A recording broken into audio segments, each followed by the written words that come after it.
नमस्ते, सत श्री अकाल। साझा टीवी वेखण वाले साडे सारे दर्शकों का बहुत बहुत स्वागत है साडे इस प्रोग्राम हेरा फेरी नहीं ते तहत, जिस दे तहत आपां गल करांगे उस वड्डी हेरा फेरी दी जिस दे राही अज लोकी शिकार बनते हुए अपनी मेहनत की कमाई गवा रहे हैं। जी हाँ, साइबर ठगी एक अजिहा अपराध जिस विच अपराध नूं अंजाम देण वाला नज़र तो नहीं आता, लेकिन जिहड़ा उसका शिकार बनता है वो अपनी मेहनत की कमाई गवा बैठता है, लुटा बैठता है। इन्हां साइबर ठग्गां तो किवें बचिया जाए, किवें अपने आप नूं सुरक्षित रखिया जाए, इस गल दे उत्ते होर जानकारी हासिल करन दे लई असीं अपने नाल जुड़े हुए मेहमान वल वधीए। उस तो पहला दस दईए कि साडे इस प्रोग्राम के पहले स्पॉन्सर ने सेव ऑन फूड।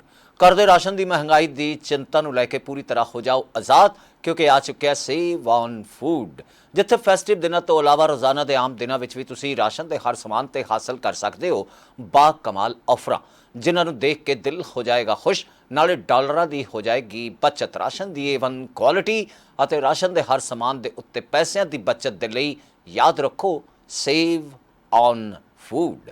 हेरा फेरी नई प्रोग्राम के साडे दूसरे स्पॉन्सर ने सुखी बाट मोटर्स। जी हाँ, जेकर अपनी ड्रीम कार लैण का सुपना हकीकत विच बदलना चाहते हो या फिर अपने जवान बच्चों वास्ते कोई स्पोर्ट्स और लग्जरी गड्डियां की भाल कर रहे हो तो देर किस गल की, छेती करो, पहुँचो सुखी बाट मोटर ते, जिथे तुहाडी पुरानी वेची हुई गड्डी की वारंटी भी तुहानू अगे हासिल हुंदी है। कित्थे? ओनली ऑन सुखी बाट मोटर्स।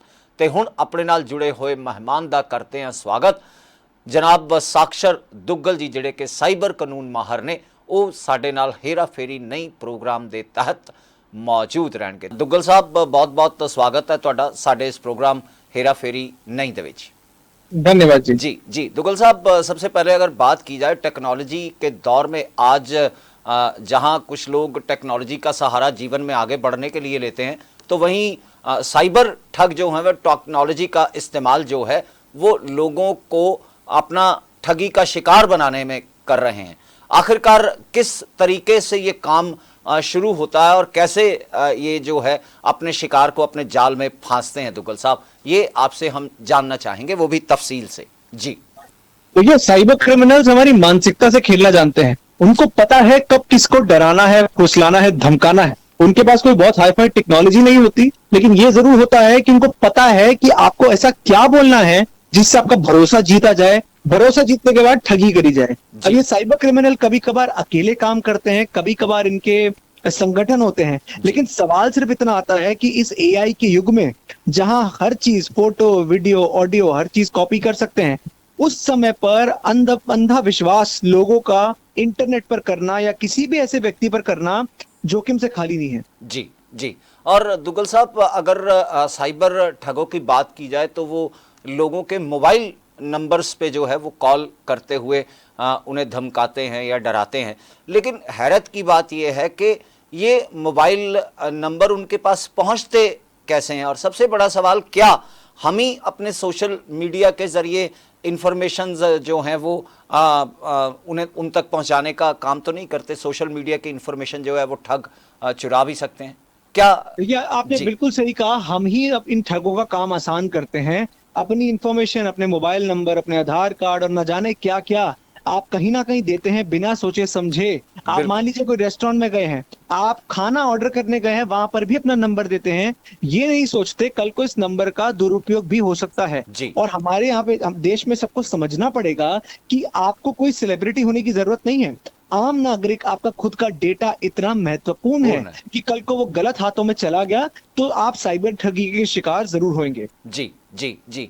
देखा जाए तो चंडीगढ़ के बीच भी जो है वो डिजिटल अरेस्ट के नाम पर कई लोगों से ठगी की गई, कई बुजुर्गों को जो है वो शिकार बनाया गया। अगर पढ़े लिखे लोगों की जमात की बात करें तो सबसे बड़ी ठगी जो है वो कर्नल थे आर्मी के, और उनकी वाइफ के संग जो है वो तकरीबन 3 करोड़ के आसपास की ठगी जो है वो उनसे की गई, और उन्हें जो है फ़ोन पर डिजिटल अरेस्ट बताते हुए जो है धमकाया गया। दुग्गल साहब, समझना चाहेंगे कि क्या डिजिटल अरेस्ट जैसी कोई चीज़ होती है? देखिए, कानून की अगर बात करें, डिजिटल अरेस्ट नामक कोई चीज नहीं होती, लेकिन लास्ट 2 सालों में ये डिजिटल अरेस्ट सर चढ़ के बोल रहा है, इसने हर किसी को अपना शिकार बनाया है। लेकिन एक चीज मैं आपका यहाँ पे ध्यान लाना जी चाहूंगा, जी आपने शब्द इस्तेमाल किया, पढ़े लिखे लोगों के साथ भी हो रहा है। बिल्कुल। देखिए, यही सबसे बड़ी गलती हम करते हैं। लोगों को समझना पड़ेगा कि इससे फर्क नहीं पड़ता कि आप डॉक्टर हैं, वकील हैं, आईएएस अफसर हैं, कितने पढ़े लिखे हैं। पढ़े लिखे होने में और जागरूक होने में बहुत फर्क है। आप एक 10वीं कक्षा में पढ़ने वाले बच्चे हो सकते हैं, लेकिन आपकी जागरूकता क्या? किसी बड़े पढ़े लिखे इंसान से ज्यादा हो सकती है। तो भारत में आज साइबर साक्षरता को लाने का जमाना आ गया है। आपको जागरूक होना जरूरी है, क्योंकि आप एक डॉक्टर, वकील या कोई भी हैं, इससे इसका कोई नाता नहीं है कि आप साइबर ठगी का शिकार हो सकते हैं या नहीं हो सकते। जी जी, मतलब इंसान को खुद को जागरूक करना पड़ेगा अपने आप को। और जी कैसे जो है हम जागरूक कर सकते हैं? मानिए किसी डिजिटल अरेस्ट की कॉल या किसी साइबर ठग की कॉल हम रिसीव करते हैं और वो कहता है कि आप जी डिजिटल अरेस्ट कर लिए गए हैं, तो सबसे पहला रिएक्शन जो है कॉल हासिल करने वाले का क्या होना चाहिए तुगल साहब? देखिए, पहले आपको समझना पड़ेगा, भारत के कानून में और भारत की कोई भी, चाहे वो सरकारी संस्था हो या कोई भी संस्था हो, जी वीडियो पर आपकी इन्वेस्टिगेशन नहीं करेगी, जांच पड़ताल वीडियो पर नहीं करेगी। अगर हाँ कुछ आपने सच में किया है तो या तो आपके घर आ जाएगी या आपको अपने दफ्तर बुला लेगी, पहला। जी दूसरा, आपको ये समझना पड़ेगा, जैसा कि मैंने कहा, एआई के जमाने में हर चीज इतनी अच्छे से कॉपी हो सकती है जी कि आप ब्लाइंड ट्रस्ट यानी कि अंधा विश्वास तो कर ही नहीं सकते। आपको बिल- हमेशा 2 बार चेक ही करना पड़ेगा। जी जी जी। और दुगल साहब, इसे लेकर बुजुर्गों को किस तरीके से हम अवेयर कर सकते हैं कि हमें क्या क्या ऐसी चीज़ें करनी चाहिए जिस तरीके से हम साइबर ठगों की ठगी से अपने आप को बचा सके? कौन से ऐसे ज़रूरी एहतियात हैं जो हमें बरतने चाहिए, चाहे अपने सोशल मीडिया हैंडल्स को लेकर, अपने मोबाइल को लेकर, या जागरूकता के तौर पर?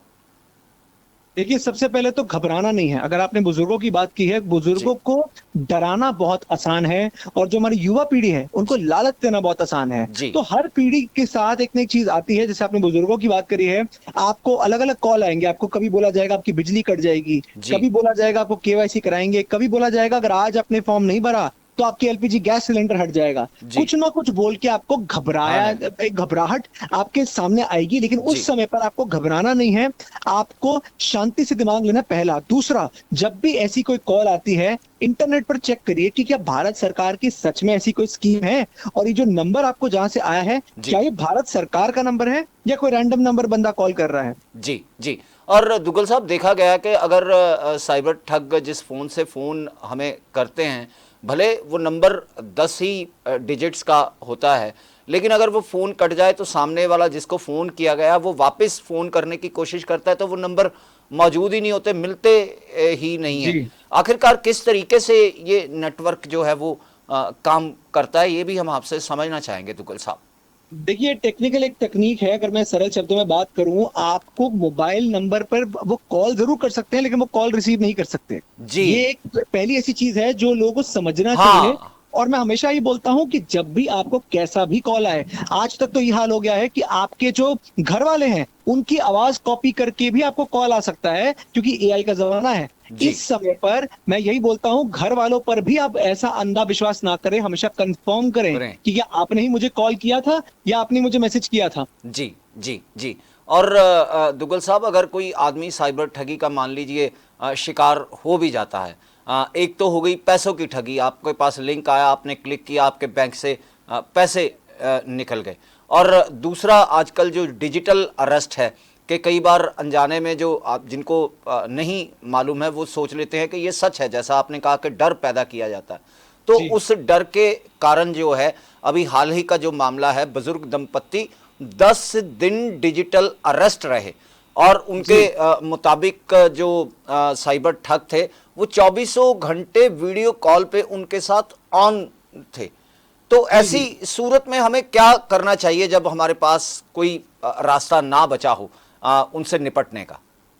देखिए, रास्ता हमेशा होता है, फर्क सिर्फ इतना है कि साइबर की जो दुनिया है उसमें कितनी जल्दी आप एक्शन लेते हैं। जी बहुत लोग ये सोचने में बिता देते हैं कि उनके साथ हुआ क्या है, हाँ लेकिन जैसे ही आपके साथ कोई भी ठगी हो, कोई भी साइबर क्राइम का शिकार हो जाए, कुछ 2-3 स्टेप तो आपको इमीडिएटली करना है। जब मैं तुरंत बोल रहा हूं, तुरंत मतलब आपको मिनट भी नहीं गंवाने। जी। पहला 1930 पे कॉल करिए, जी। दूसरा cybercrime.gov.in वहां रिपोर्ट करिए, एक रिपोर्ट की कॉपी मिलती है। जी। तीसरा, उस कॉपी के माध्यम से आप एफआईआर करवा सकते हैं, पुलिस पर जा सकते हैं और जी। साइबर क्राइम सेल पर रिपोर्ट भी करा सकते हैं। जी। चौथा, अगर आपके साथ कोई ठगी हुई है पैसों की, तो ये सब प्रोसेस करने के बाद आप बैंक पर जाइए। जी। और बैंक, बहुत लोग कहते हैं कि जी बैंक मेरी बात नहीं सुनता। देखिए, बैंक कानून की बात सुनता है। आप कानूनी तरीके से ये सारे स्टेप्स करेंगे, जल्दी करेंगे और 48 घंटे के अंदर अंदर करेंगे, तो बैंक भी मजबूर हो जाएगा वो आपकी बात मानने के लिए। जी जी बिल्कुल।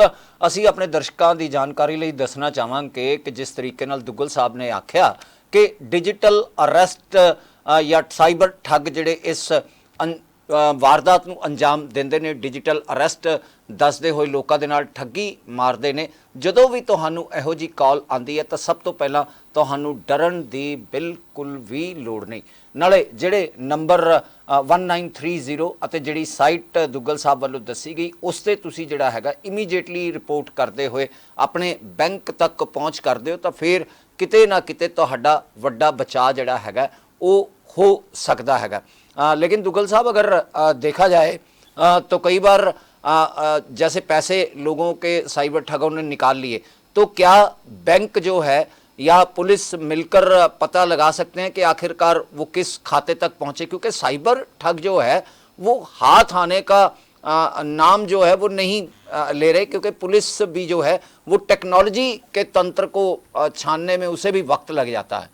क्योंकि देखिए, ये बात तो सही है, ये बात बिल्कुल सही है।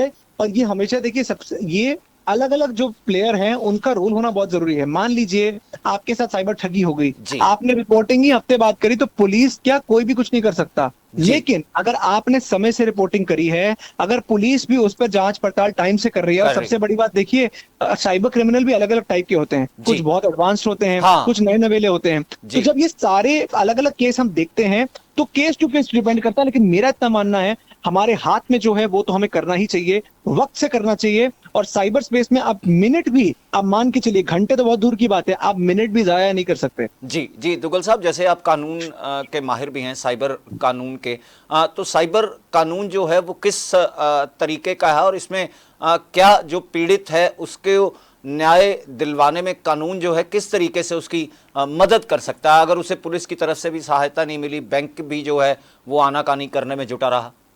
देखिए, कानून एक बड़ी सरल सी बात करता है। एक आरबीआई की नोटिफिकेशन है, वो सिर्फ इतनी बात करती है कि 48 घंटे के अंदर अंदर अगर आपने एक साइबर क्राइम कंप्लेंट, मैं मेल की बात नहीं कर रहा, एक साइबर क्राइम कंप्लेंट आपने बैंक को दे दी, तो बैंक आपका केस उनको लीगली लेना पड़ेगा और केस टू केस बेस पर वो आपको मुआवजा दे सकते हैं। अब देखिए, मुआवजा डिपेंड करता है कई सारे फैक्टर पे, आपकी गलती कितनी थी, पैसे कितने गए हैं, आपने कितनी जल्दी रिपोर्ट किया है। लेकिन इतना जरूर है, जीरो से तो बेटर है। बहुत लोग रिपोर्ट ही बहुत लेट करते हैं, उनको समझ नहीं आता। तभी मैं कहता हूं साइबर साक्षरता आना बहुत जरूरी है। और अब मैंने अपने केसेस में तो यही देखा है कि 70% केसेस में कुछ ना कुछ मुआवजा मिला है अगर बंदे ने टाइम से रिपोर्टिंग करी है। जी जी जी ਆਪਣੇ ਦਰਸ਼ਕਾਂ ਦੀ ਜਾਣਕਾਰੀ ਲਈ ਦੱਸ ਦਈਏ ਕਿ ਟਾਈਮ ਸਿਰ ਅਜਿਹੀ ਠੱਗੀ ਦਾ ਜੇ ਤੁਸੀਂ ਸ਼ਿਕਾਰ ਬਣਦੇ ਹੋ ਤਾਂ ਉਸ ਦਾ ਸਿੱਧਾ ਹੱਲ ਇਹੀ ਹੈ ਕਿ ਤੁਸੀਂ ਟਾਈਮ ਸਿਰ ਜਿਹੜਾ ਹੈਗਾ ਕਾਨੂੰਨੀ ਕਾਰਵਾਈ ਕਰਦੇ ਹੋਏ ਉਸ ਦੀ ਰਿਪੋਰਟ ਜਿਹੜੀ ਹੈ ਉਹ ਪੁਲਿਸ ਤੱਕ ਕਰੋ, ਤੇ ਫਿਰ ਪੁਲਿਸ ਜਿਹੜੀ ਹੈ ਜੇ ਜਲਦੀ ਕਾਰਵਾਈ ਕਰੇ ਤਾਂ ਤੁਹਾਡਾ ਪੈਸਾ ਜਿਹੜਾ ਸਾਈਬਰ ਠੱਗੀ ਦੇ ਰਾਹੀਂ ਗਿਆ ਉਸ ਦੀ ਕੁਝ ਰਕਮ ਜਿਹੜੀ ਹੈ ਉਹ ਤੁਹਾਨੂੰ बैंक जड़ा हैगा मुआवजे के तौर पर दे भी सकता है। और दुग्गल साहब, जानना चाहेंगे कि आज के इस दौर में कई बार आपको लिंक्स भेजे जाते हैं और कई बार साइबर ठग जो हैं वो कॉल करते हुए OTP की मांग करते हैं। ये कई बार ऐसा भी देखने में सामने आता है कि पहले आपके खाते में पैसे आते हैं, फिर आपके पास फ़ोन आता है कि जी वो गलती से मेरे पैसे जो हैं आपके अकाउंट में चले गए हैं, कृपया मुझे वापस कर दिए। और जैसे ही आप वापस करते हैं तो आपके अपने पैसे भी चले जाते हैं। आखिरकार ये क्या क्राइम है और किस तरीके से, शातिराना तरीके से ये लोग इसे अंजाम देते हैं और इससे हमें कैसे बचना चाहिए? देखिए, क्राइम तो आजकल इतने नए प्रकार के हो गए कि हर दिन एक नया क्राइम पैदा हो रहा है। तो मैं तो लोगों को बोलता हूँ, क्राइम से ना डरिए, कुछ तरीके जान लीजिए। पहला, जैसा कि मैंने कहा, जब भी आपको कोई बहुत ज्यादा डरा रहा हो, धमका रहा हो इंटरनेट पे, तो संभल के रहिए। दूसरा, लालच।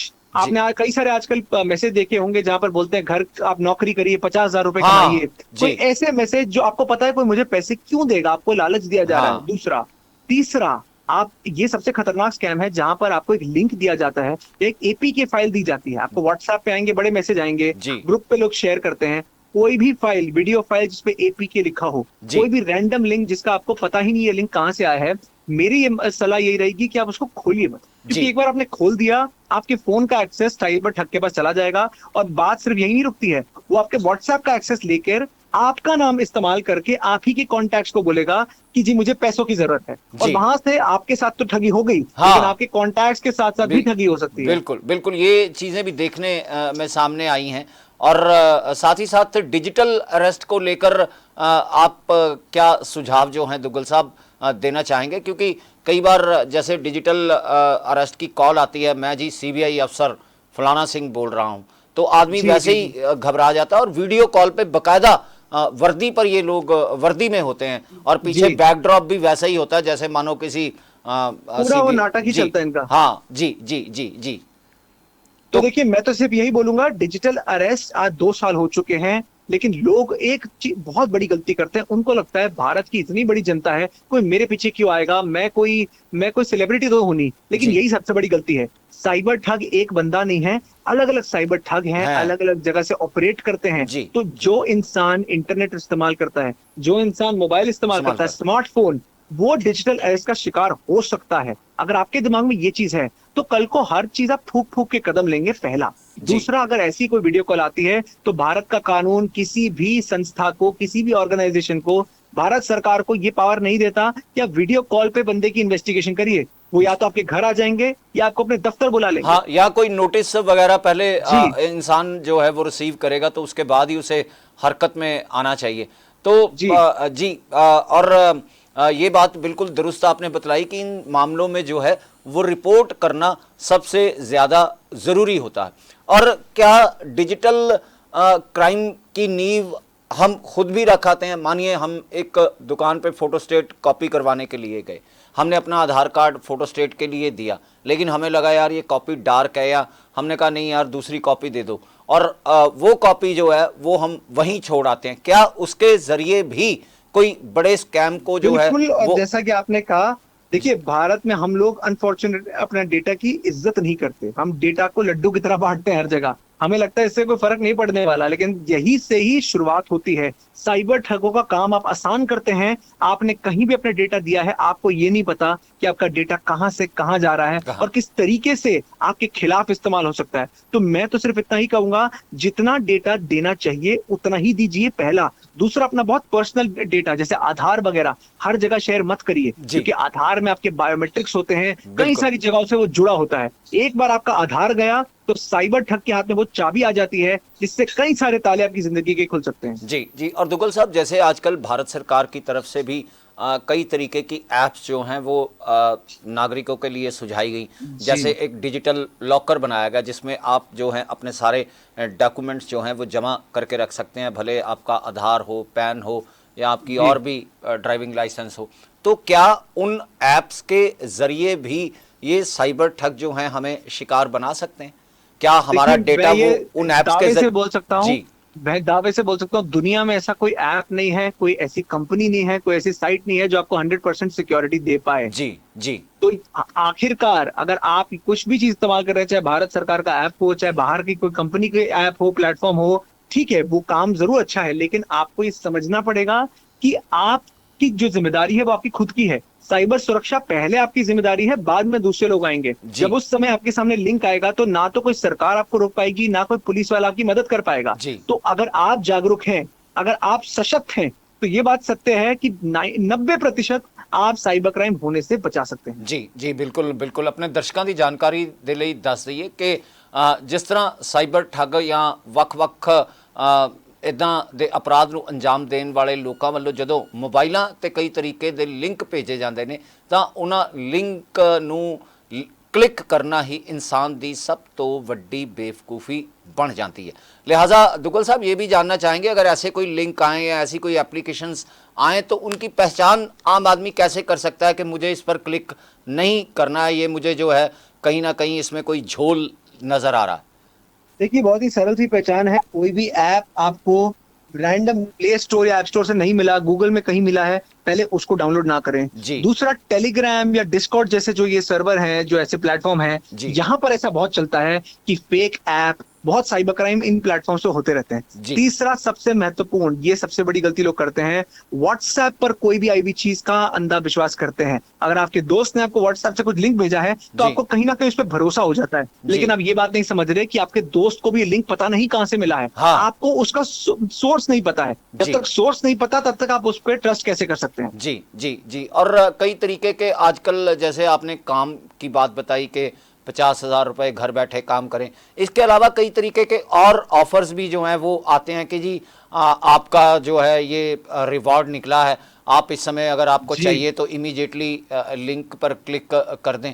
तो ये भी साइबर ठग का ही काम होता है और ये भी साइबर की श्रेणी में क्राइम आता है।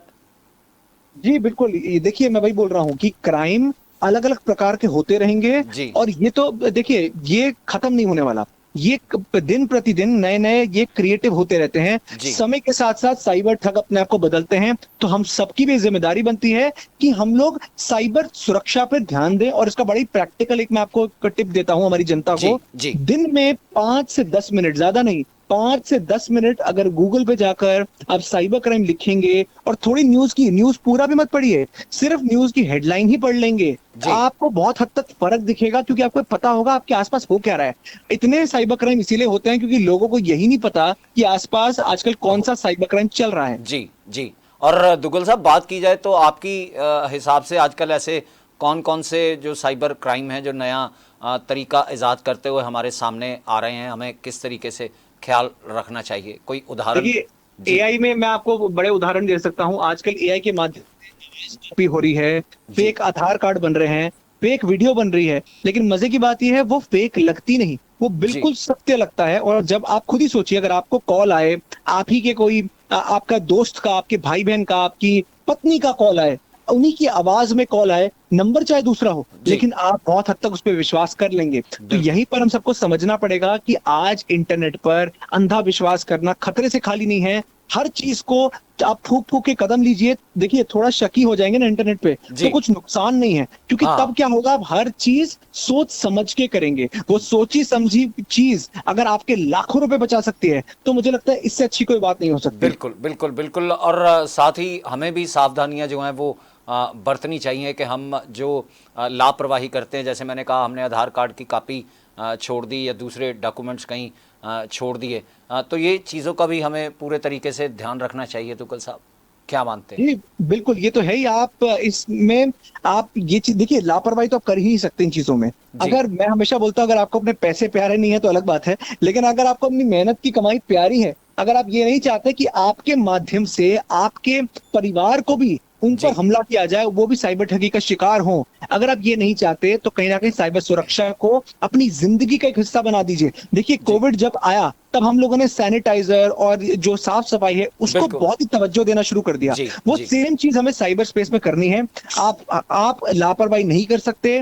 तो आप रैंडम ऐप हो गए, रैंडम लिंक, उनको क्लिक नहीं कर सकते। सिर्फ इतना अंत में कहूंगा कि सुरक्षित रहें। एक चीजें अच्छी भी हो रही हैं, लेकिन साथ साथ जब टेक्नोलॉजी बढ़ती है इसके दुरुपयोग भी होते जी हैं। और अगर आप इस्तेमाल कर रहे हैं इंटरनेट, तो आपकी जिम्मेदारी बनती है कि आपको इस सब की जानकारी बेसिक लेवल पे होनी चाहिए। जी जी जी बिल्कुल। दुग्गल साहब, बहुत बहुत शुक्रिया, आपने अपना कीमती समय जो है वो हमारे इस प्रोग्राम के लिए निकाला। हम आपके बेहद आभारी हैं। फिर कभी किसी और बात को लेकर आपसे जुड़ते हुए फिर चर्चा करेंगे अपने इसी प्रोग्राम हेरा फेरी नहीं के तहत। शुक्रिया बिल्कुल, शुक्रिया धन्यवाद धन्यवाद। जी। गल अगर हेरा फेरी नहीं प्रोग्राम की ਕੀਤੀ ਜਾਵੇ ਤਾਂ ਹੁਣ ਵੇੜਾ ਹੋ ਚੱਲਿਆ ਤੁਹਾਡੇ ਕੋਲੋਂ ਇਜਾਜ਼ਤ ਲੈਣ ਦਾ। ਫੇਰ ਹੋਵੇਗੀ ਤੁਹਾਡੇ ਨਾਲ ਮੁਲਾਕਾਤ, ਲੇਕਿਨ ਦੇਸ਼ ਅਤੇ ਦੁਨੀਆ ਦੀ ਬਾਕੀ ਖਬਰਾਂ ਦੇ ਉੱਤੇ ਆਪਣੀ ਨਜ਼ਰ ਬਣਾ ਕੇ ਰੱਖਣ ਦੇ ਲਈ ਤੁਸੀਂ ਹਰ ਵੇਲੇ ਹਰ ਸਮਾਂ ਵੇਖਦੇ ਰਹੋ ਸਾਂਝਾ ਟੀਵੀ। ਧੰਨਵਾਦ, ਨਮਸਤੇ, ਸਤਿ ਸ੍ਰੀ ਅਕਾਲ।